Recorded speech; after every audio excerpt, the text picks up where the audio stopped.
What we're afraid of in life is amplified by poor sleep, chronic stress, blood sugar crashes, or an overwhelmed gut.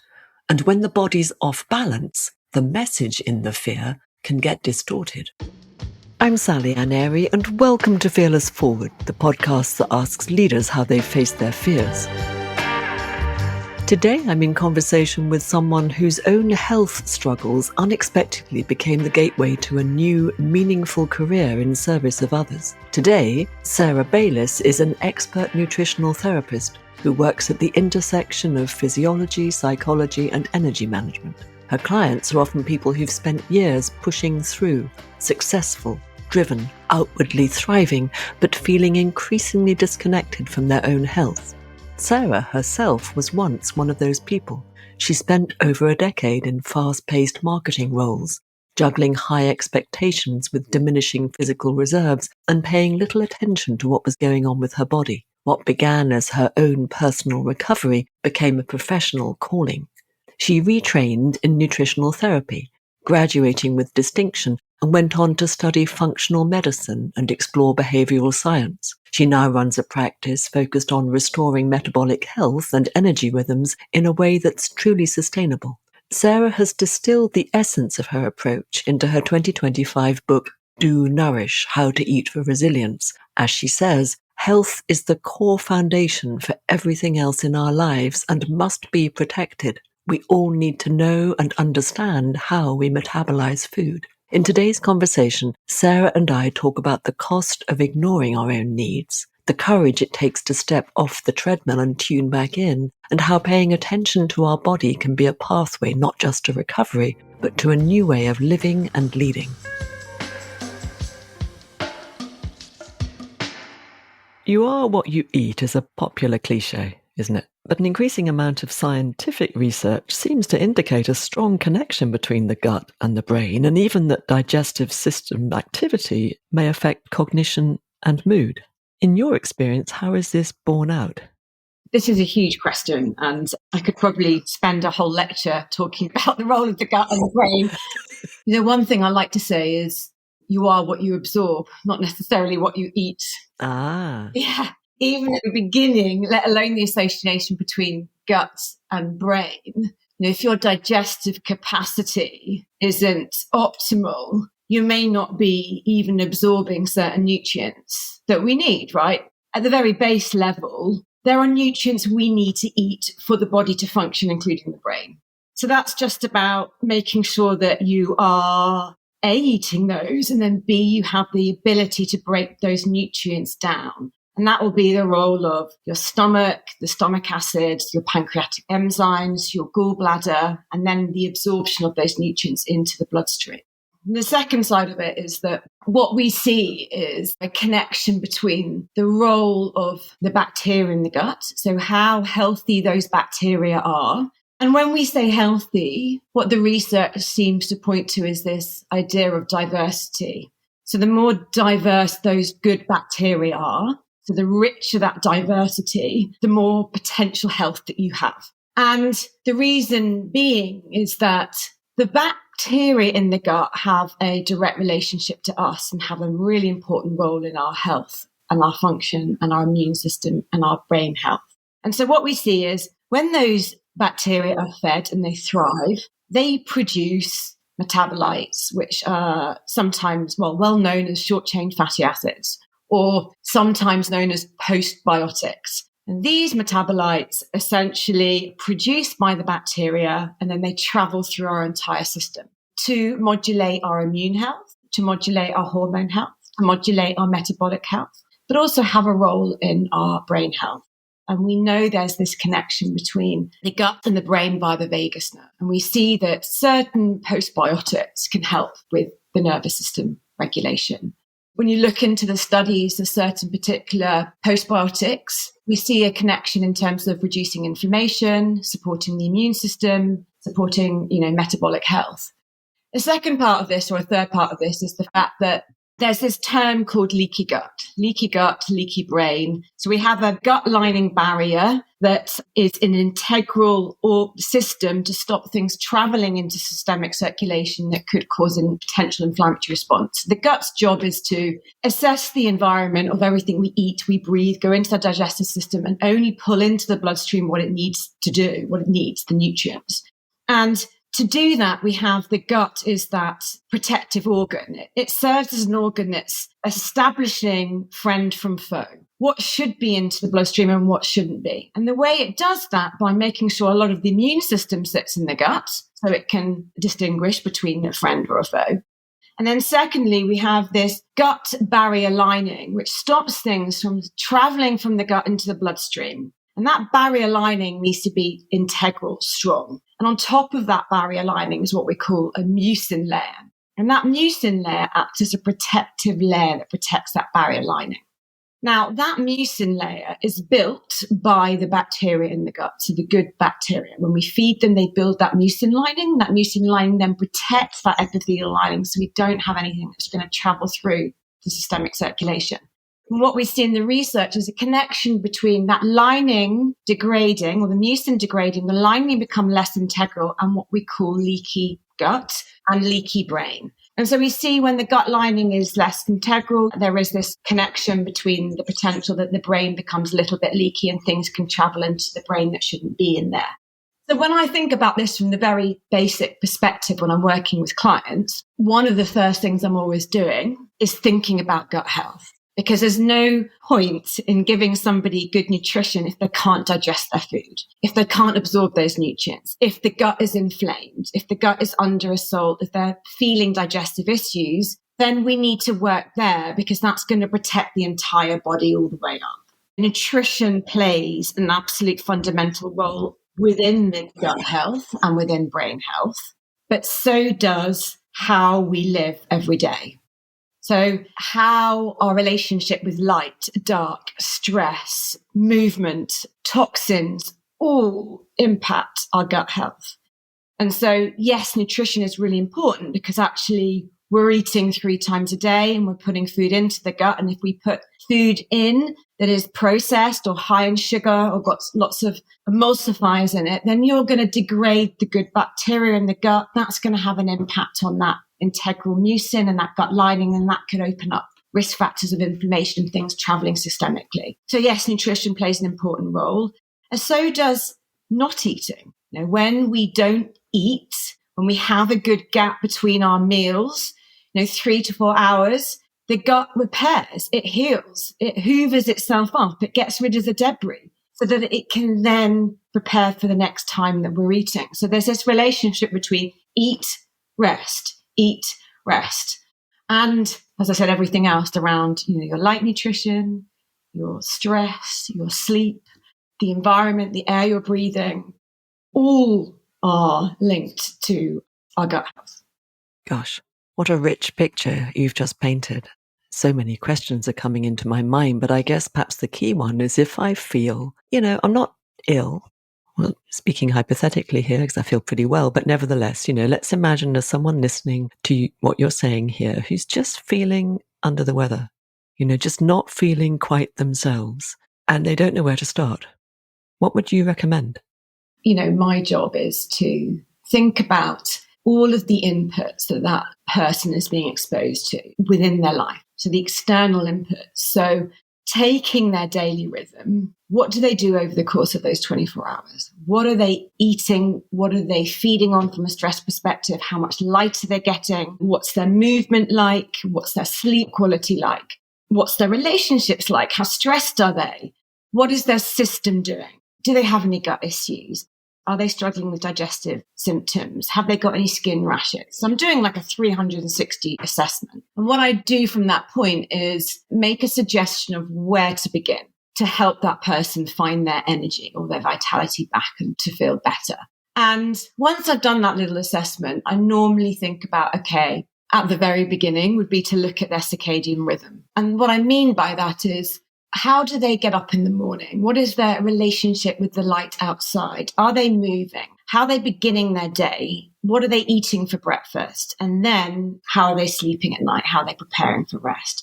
I always like to begin with circadian health, and then I will begin with nutrition. But the starting point is really dependent on what I believe with that client is the biggest driver for how they're feeling today.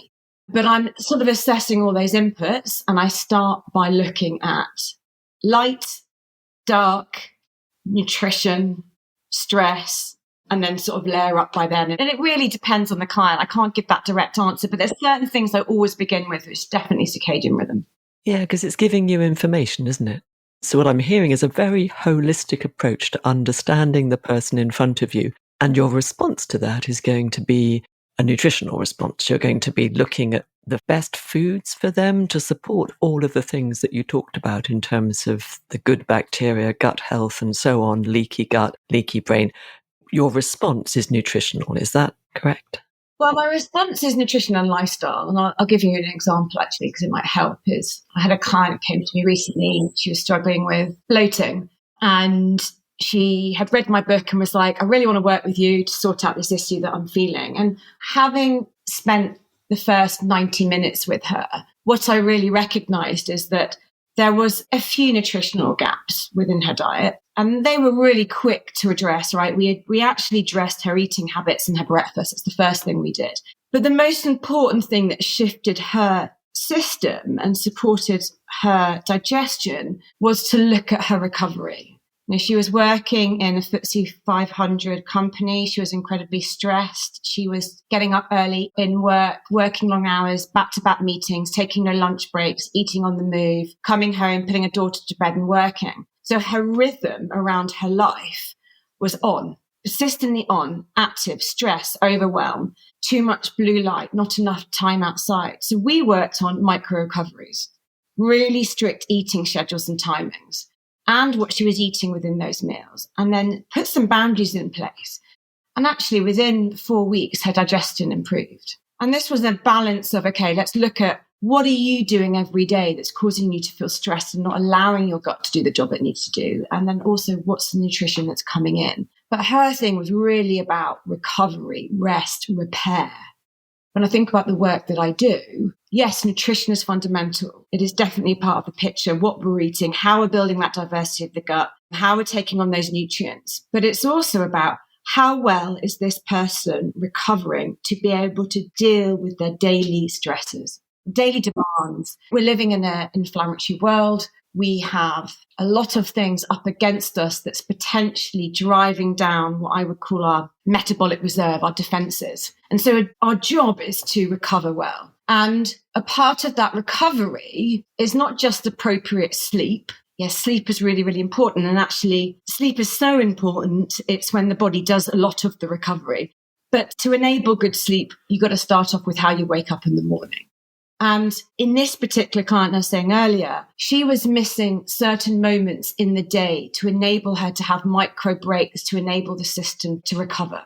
Little bits of moments of recovery to be able to function better. And so you recommended certain things that she could do in the day, and within 4 weeks, I think you said, she was beginning to notice the impact of that. Yeah, we worked together for 3 months. And the first thing I did with her, as I said, was micro recoveries, and I changed her breakfast. And immediately the digestion improved. What was so interesting about this particular client is for her, I opened up those connections between the gut and stress. I opened up the connections between sleep and the gut. And what she said to me was she always just see her system as separate from herself, if you know what I mean. We identified what her red flags were. What are the first things you feel when the body's off balance? What are your red flags? How do you take stock to know that you're moving into that space of, if I continue on this journey, I'm going to reach burnout? And this particular client had several histories of burnout. And so we identified her red flags so that she could go away now moving forward without working with me, knowing that if some of these symptoms started playing for her or started raising their head, she knew that she was off balance. And this is what's really important about the job that I do, is that we experience symptoms from the body, which is a communication network that's telling us that something's not quite right, whether it's a headache, whether it's bloating, whether it's skin rashes, whether it's nausea, whatever the symptom is, it's a feedback to you that something in your environment is driving you off. And we live in a world that can be happy just to numb the system, forget the symptoms there, take something and move on. And if you continue to do that, what happens is your body starts just shouting at you, and the symptoms will get louder, bigger, brighter, and you'll feel worse. Where I try and work with my clients is to identify those symptoms as a feedback that something's just not right, and it's your opportunity to work out what that is. When we think about what those things could be, it's many different inputs. It's nutrition, it's light, it's stress, it's sleep, it's relationships. They all have a massive impact on how we function and think every day. So yes, in my job, I do talk about nutrition, but I talk about all of those things. And my job is to identify where I believe the input may be needing a little tweak. With this particular client, it was recovery that was big for her. I love the individual approach to this, not that you're looking at each person, who they are, where they are, what they need. Yeah. You're pulling from all the different sources for supportive recovery and aligning your approach to that individual. And what I'm hearing is that essentially what you're doing is raising their awareness, their self-awareness. Yeah. Supporting their capacity to build a kind of a mind-body connection, so to speak, to understand and notice. First notice, then seek to understand what's happening in the body and noticing how that affects how we think. And stress. And given the subject of this podcast, exploring how we face our fears, what do you notice about the people who come to you in terms of their, let's call it resilience? Mental, physiological resilience, I'm imagining would be depleted. That's why they're coming to you. But have you noticed any connections there with people's relationship with fear? If it's even a thing that I'm just wondering what you might have noticed there in working with people.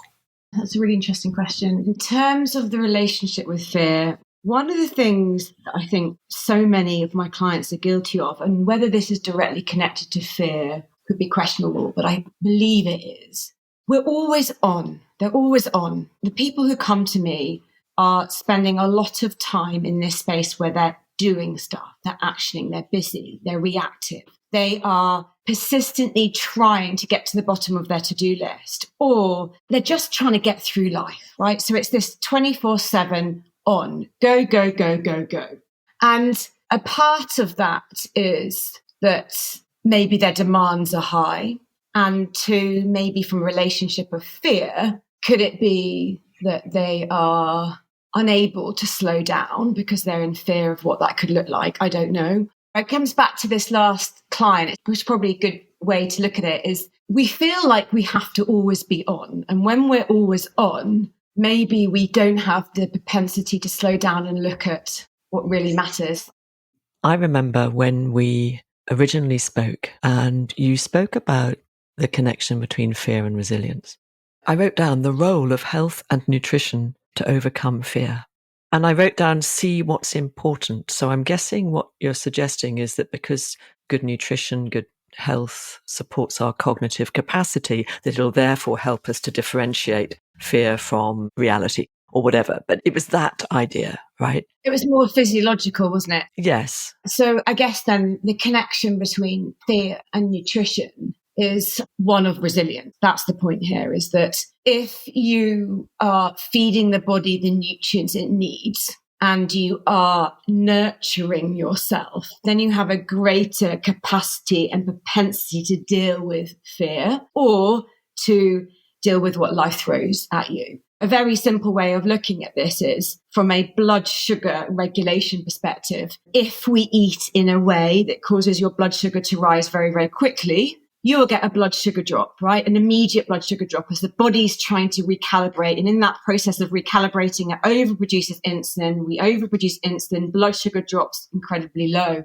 As blood sugar drops low or below normal levels, your body starts to get a little bit stressed because your sugar is below functional optimal areas. You get a high and you get a low. At the point it becomes low, it activates the stress system to bring that sugar up, right? Because when we're stressed, the body produces sugar. So if you're eating in a way that's driving blood sugar dysregulation, and this could be 3 or 4 times a day, you're activating your stress system to manage that blood sugar dysregulation. So you are naturally less resilient, because as that blood sugar is dropping, you're losing your energy, you're becoming agitated, you start to potentially get shaky. Your brain is putting you in a stress system. You're not thinking with your prefrontal cortex, you're thinking with your amygdala. Your body's in a moment of fight or flight.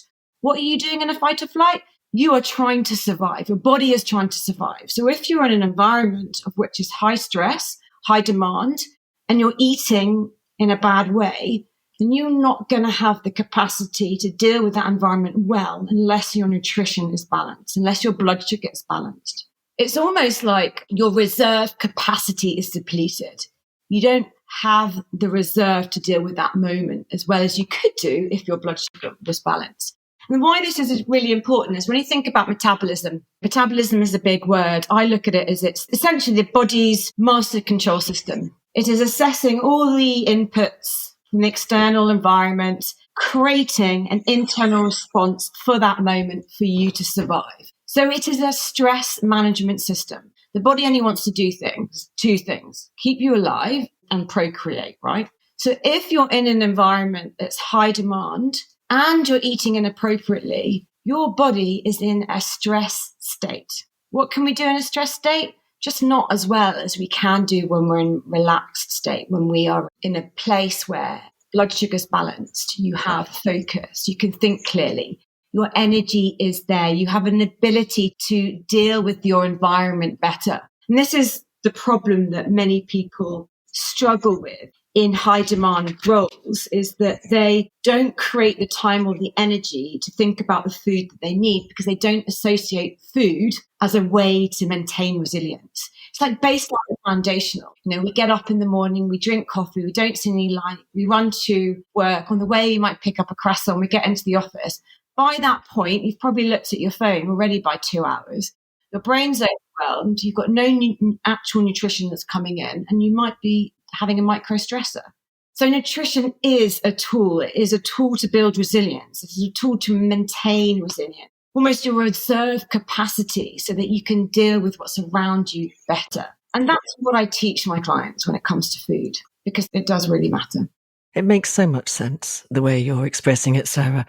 And I'm thinking in my exploration of fear, I've noticed that it has immense power to distort the way we see the world if we're not careful. And if our physiology is depleted through all the things you've said, our capacity to see clearly is going to be diminished. And so fear is going to have more power. We're going to lose the sense of balance. So fear is helpful feedback. Whenever we experience fear, it's telling us something. But if we're not well, if our gut health is poor, we may not understand the message clearly enough. So I guess what I'm getting at here is that nutritional health supports our capacity to understand ourselves and the world more accurately. The sense of the gut health is feeding cognitive health, is feeding clarity, is feeding resilience. I wonder, it might be a bit of a stretch, but is it also feeding compassion? It's making us, gut health, I guess, is making us more human, isn't it? Yeah, and it's not just gut health, it's blood sugar balance as well. It's all those things. You said it so beautifully. It's when we are in balance, we have a greater capacity to understand those symptoms we're feeling with compassion and relevancy to our environment. So, for example, if we are in a position where we're slightly fearful, when we are balanced, we can lean into the fear and understand what it is and have a response that is more considered. But if you have that fear in an anxious body, because the body is anxious, because it's nutrient depleted, potentially there's inflammation from gut dysbiosis, potentially you've got blood sugar dysregulation, then you have a fear response that comes in. That may just be too overwhelming for you to be able to consider an appropriate response to in the context of your environment, and to be able to, as you say, see the world in an appropriate way. Because fear is a natural response to there's something I'm worried about, right? We all want to have those fear. Fear can be a good thing when we see it clearly for what it is. but we can't see things clearly if the body is under physiological stress. No, indeed. I love the idea of the body seeing things clearly. I know what you mean.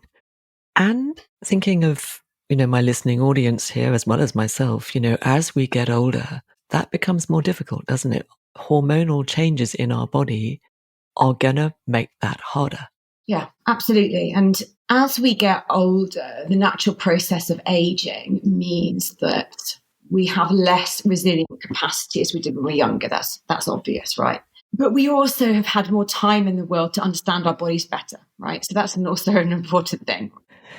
Try and be aware of, I think. But when it comes to hormonal changes, and particularly when it comes to women going through perimenopause to menopause, this is a period of time where hormones are fluctuating. They're fluctuating at first, at the very beginning, you're getting this erratic flux. And towards the end, you're getting this hormone sort of deficiency. And the body is trying to keep up with these changes. It's trying to find equilibrium balance. That's what the body's always trying to do, reach homeostasis. And so in that period of time, as there's a lot of shifts, our resilience capacity does go down. So when I work with women in perimenopause, going to menopause, the biggest job I have with them is about recovery, repair. It's about appropriate sleep. It's about dialing up everything to that a little bit higher layer as your body allows you to shift. It's almost like you're a caterpillar. You go into a chrysalis and you come out as a butterfly. As that caterpillar is in that chrysalis, there's so many changes happening. And then you come out as this butterfly. And this is what's happening as hormones shift. The body's having to catch up with these changing demands. And it's directly changing your physiology, how you store energy, how you feel energy, how you use energy, how your muscles are working, how your brain is working.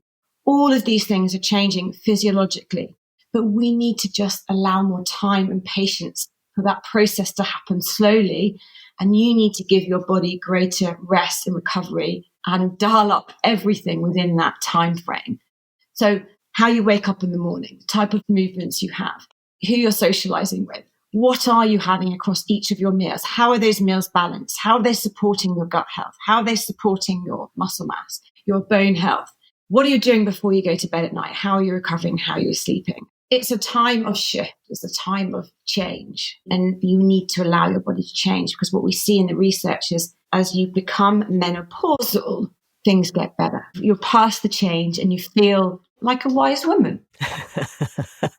And a wise man, I hope, for different reasons. A wiser human being, if we've been paying attention to the natural changes in our body and moving with them. So you've mentioned a few things, and I'd love to pick up on a couple of them that might help us all, as everyone listening in. The start of the day. You've talked about light and you've talked about breakfast. Just two simple parts of the many things you've helpfully shared with us. For the average human being at any stage of their life, what would be the optimum way of starting the day to enable our body best to cope with what's to come for the rest of the day? Ideally, you wake up naturally. If you don't, then an alarm will wake you up. And we can come on to what natural waking looks like. But say you wake up naturally, the ideal scenario is you wake up, you get up out of bed as soon as you wake, you drink good amount of water, 450 milliliters, 500 milliliters of water. You have a bit of breakfast and then you get outside. Or you get outside and then you have your breakfast. But what's really, really incredibly important is that the body works on what we call a circadian rhythm. That means every organ in the body is working to a particular time, particular clock. And we want all of those clocks to oscillate well. When the clocks are turned on at the right time, then the body knows what it needs to do by when. We're always looking to understand where we are in time and space so the body can function appropriately. The two biggest inputs we have to tell the body what time of day it is: morning natural light and breakfast. Okay, so they're two what we call timekeepers. They're zeitgeibers is what they call it. Why this is really important, if you can imagine, the moment we wake up, 30 minutes later, we get a cortisol rise. It's an important cortisol peak. Cortisol is seen as a stress hormone that's negative, but we absolutely need it in the morning. That cortisol peak in the morning switches on your system, turns on your motivation, your serotonin, starts turning on your thyroid hormones, it turns on your sex hormones. gives you the energy, it turns on your immune system. And when we get outside, the light that we see from the sun is literally telling the body what time of day it is. Sends a message through the eyes to the brain, tells the suprachiasmatic nucleus it's morning, right, you are ready to go, go, go, go, go. And then it oscillates everything. So that morning light exposure will even help you get the appropriate nighttime exposure of melatonin to tell you it's time to sleep so you can repair well at night. So what's really important here is that morning signal of light and food are helping you to live in tune and sing a bit better, helping the body do its job as well as it possibly can. The problem that we see today is not enough of us are getting those inputs. And we know what it is like when we travel to another country and we get jet lag. We feel a bit spacey. We feel ungrounded. We don't quite feel ourselves. If we're not getting the daily inputs of light and potentially that food that's coming in, then you might have cellular jet lag, as I like to call it. Things just not spinning or turning on as effectively as they could. So if you imagine yourself as a dimmer switch, you're just not got that brightness that you could have about you. You're a little bit oscillating, a little bit lower. But if we get those inputs every day, and every day matters, then you can have that greater brightness to be able to do what it is that you need to do in your life. So get up, drink your water, get outside for at least 30 minutes when the sun is rising. Have breakfast before or afterwards. Don't look at your phone. Keep the morning to yourself. Don't think about work. This is your opportunity to feel your best, to live your best life that day. And too many of us are distracted by phones or computers or work and don't get outside, or it's too dark, we don't want to, or it's too cold. And they distract us. They'll end up stealing your energy and stealing that potential vitality that you have. So that's my 3 recommendations. I think from a food perspective, we do really want to begin the day with protein. Protein is really important macronutrient. Proteins are broken down to amino acids, and we have an amino acid pool, availability of them per day. And the body cannot store amino acids, right? So we use them within the capacity of that day. So when we're thinking about what amino acids do, is they are structure.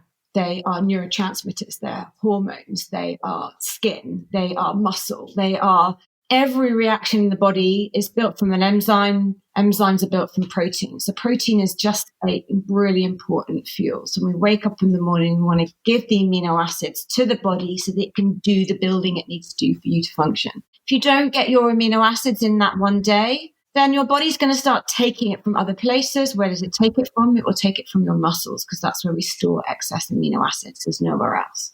So we want to fulfill that amino acid pool daily. So wake up, get outside, or wake up, water, outside, have a breakfast that's rich in amino acids. And amino acids is protein. So you're thinking you could have yogurt, you could have eggs, you could have leftover dinner if it was chicken. Breakfast doesn't have to be breakfast. It can be dinner. You can eat whatever you want. But what we don't want to be eating is shop-bought cereal and toast. You know, it could be scrambled tofu or scrambled eggs and greens or yogurt and nuts and seeds. But we want to fuel the body at that point, because you've had an overnight fast. You have cleansed as you slept that night, and you want to wake up in the morning and you want to replenish to be able to get ready for the day ahead.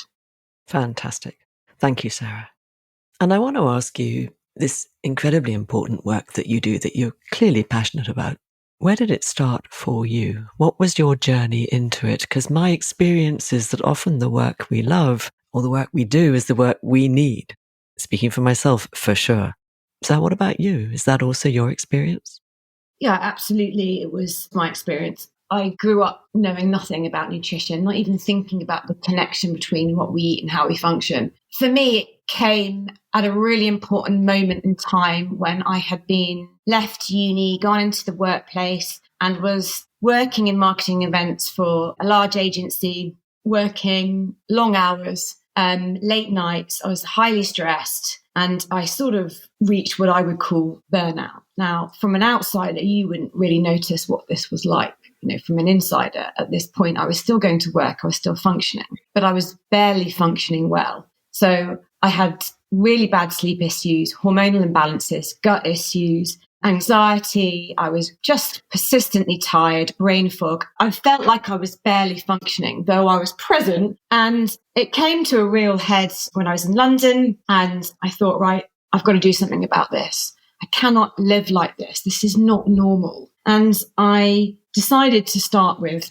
just eating better, because up until this point, I didn't really eat properly, let alone a meal. I would skip breakfast. I would have a coffee, lightly skip lunch, jump into a chocolate bar, and I may get home and eat dinner. But I was in the office every morning by 7. I wasn't home till 10 o'clock at night. And this was basically what I was doing 5 days a week. Weekends, I was out drinking too much with my friends, trying to reward the pathways when I'd been working so hard in the week and have fun with friends at the weekends. And as I said, I was just completely depleted. So this is just not right. This is just not right. So I thought, I'm just going to eat 3 meals. That's it. And I didn't think about the quality of the meal at that point. I just thought I'll eat the best I can and I'll eat 3 meals a day. And this was an eye-opening experience for me, because within a couple of months, just changing when I was eating and actually eating shifted so many symptoms for me. And I thought, this is crazy. I need to know more. So I went into reading every single book as I possibly could, going onto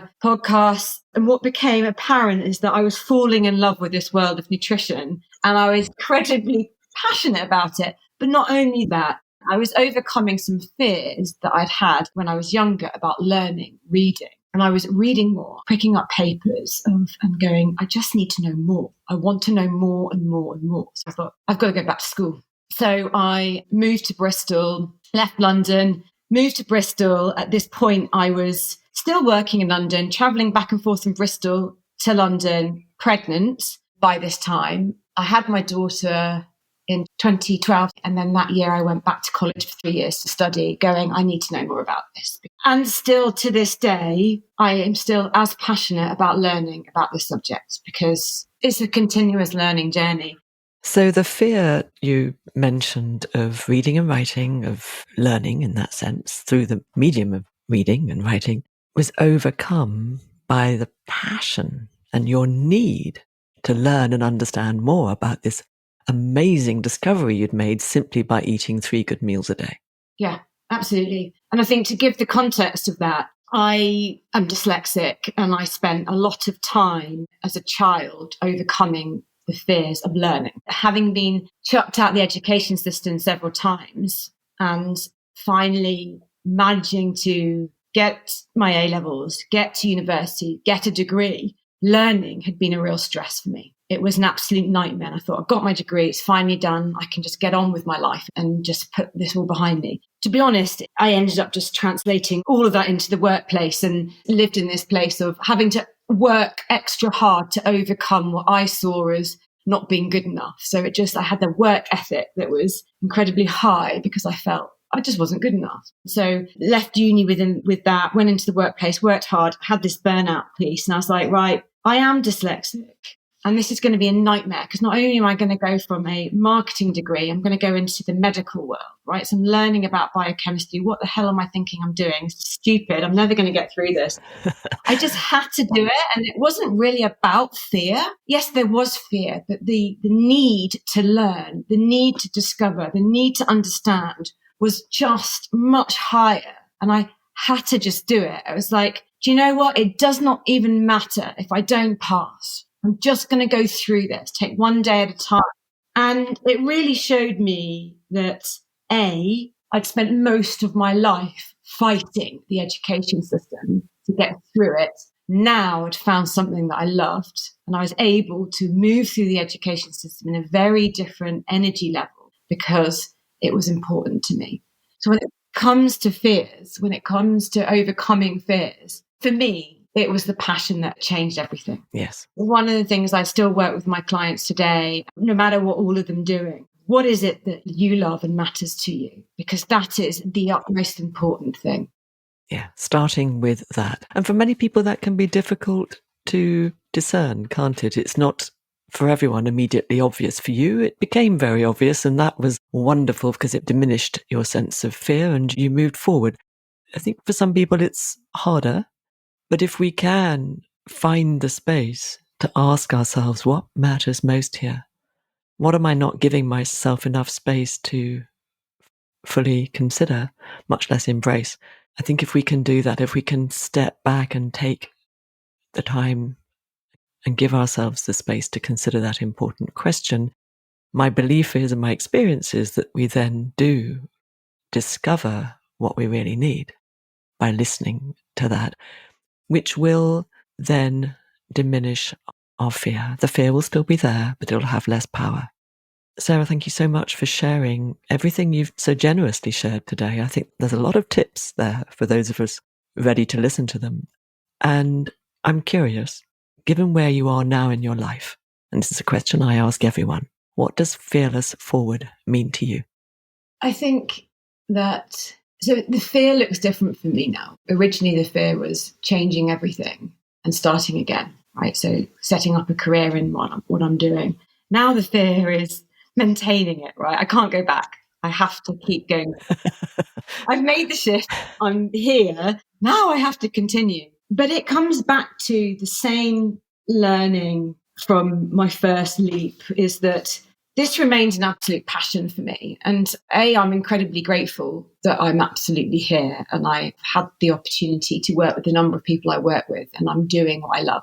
I'm incredibly grateful. So a part of moving forward, fearless forward, is about just recognizing where I have come from and what I have done to be where I am. Because I think to move forward, we need to feel compassionate, and we need to feel grounded, and we need to have the truth about what's around us, right? So that is really important to me. Secondly, is that without fear, I'm not going to move forward. So I think it's an important emotion to be able to listen to, because all it's doing is it's giving you feedback of where potential risks are and in the world today. And so it enables me to adapt and move forward and continue on this journey. And I feel like, maybe it's not about living without fear. It's about learning to live with fear and taking those small steps every day to continue on that journey of passion that's important to you.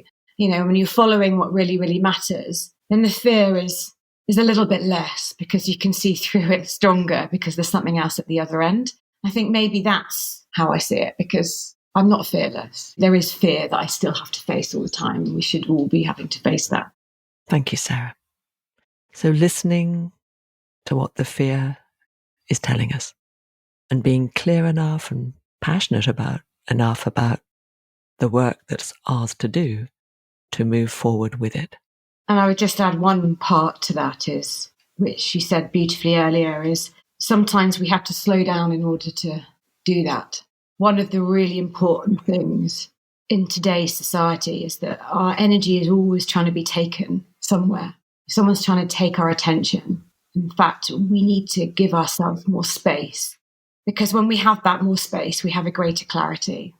And I think, I see that in everything that I do. When I'm coming up to something I don't understand, or I'm worried about, or I take a walk, don't respond. Don't answer the fear or the question just now. Just sit with it, because the answer will always be there. The answer is within me, that I need to allow space to appropriately address whatever that fear is or that answer is. The answer is within us. Thank you, Sarah. Thank you. Thank you, Sally-Ann. I really appreciate it. Nutrition isn't just fuel. It's a way of nourishing your inner stability, your capacity to stay clear and calm in the chaos of life. And it's not just about eating well. It's about rhythm, when we eat, how we sleep, how we relate to light and movement and rest. Sarah's point is that all of it matters, because resilience is something you build from the inside out. It's about slowing down, not pushing through.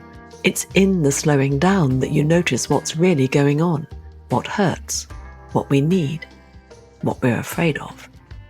And what we're afraid of is amplified by poor sleep, blood sugar crashes, chronic stress, or an overwhelmed gut.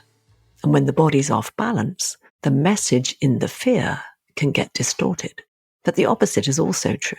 When we're physically well-fed, well-rested, grounded in rhythm and routine, then fear becomes more like a signal we can interpret and work with. In other words, with the right nourishment, we might just be better equipped to hear what our fear is trying to tell us. Thank you for listening. Fearless Forward is edited and produced by Mark Steadman. I'll be back with you in 2 weeks for our next conversation about how leaders have faced their fears. To be sure of catching it, go to fearlessforward.org or subscribe to my weekly bulletin at skillfulleaders.com.